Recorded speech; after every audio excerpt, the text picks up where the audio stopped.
نعم للاقتصاد. عندك الحليب خاسر اجي نوريك اش ديري به. اش نديرو به؟ ألذ جبنه كتعجبكم وتعجبو وليداتكم. بقاو مع الفيديو. هنا درتو على البوطه يغلى، ولا ما يغلى نكملو بقيه الفيديو. ما تمشيو فين، وهو قريب طالع بالغليه. غادي ندير فيه واحد 4 كاس ديال الخل. صافي، وغندير له على هذا الشكل هذا. صافي، وغنخليه هو غادي يتفرق الحليب في جهه والماء في جهه. غناخدو شويه د الوقت على ما يتفرق. طفيت البوطه وخليته يتفرق الحليب على الماء. هانتوما كتشوفوا طريقه واضحه امامكم.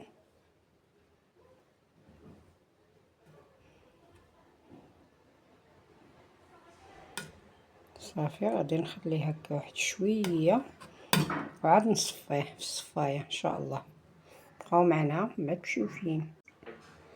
هنايا ما كملاش 5 دقائق. هانتوما تشوفوا كيفاش الحليب ديالنا تعزل، كل حاجه مشات في جهه، الماء في جهه والجبن في جهه.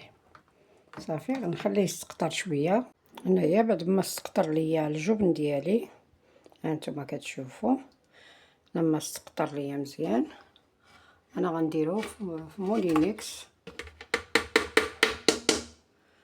على هذا الشكل هذا. وانا درتو هذا يطرو، ما دارش ليا كميه بزاف. نتوما الا بغيتو تقدروا ديروا 2 يطرو. كندير فيه واحد شويه تاع زيت الزيتون، جهد معلقه هكاك،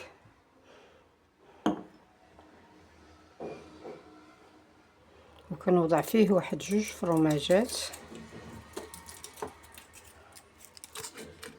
فروماجات. انا غادي نقي عاود الاخرى ونديرها، وغندير فيه واحد الرشه ملح.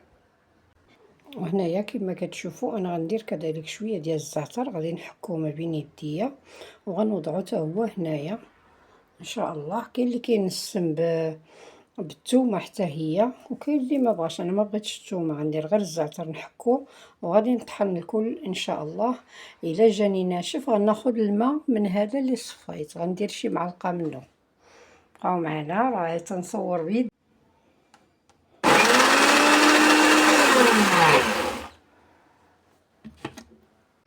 هانتوما كتشوفوا انا طحنته، غادي نديرو في طبق التقديم. نتلاقاو في الشكل النهائي ديال الجبن ديالنا. انا درتو في هاد الزليفه على هاد الشكل هذا. غديريه في الثلاجه وتخليه يبرد. انا غنشوف واش يتقلب ليا هنا حيت مازال ما بردش. يلا حطيته. عجبكم الفيديو ما تنساوش تدعمونا وديروا لايك.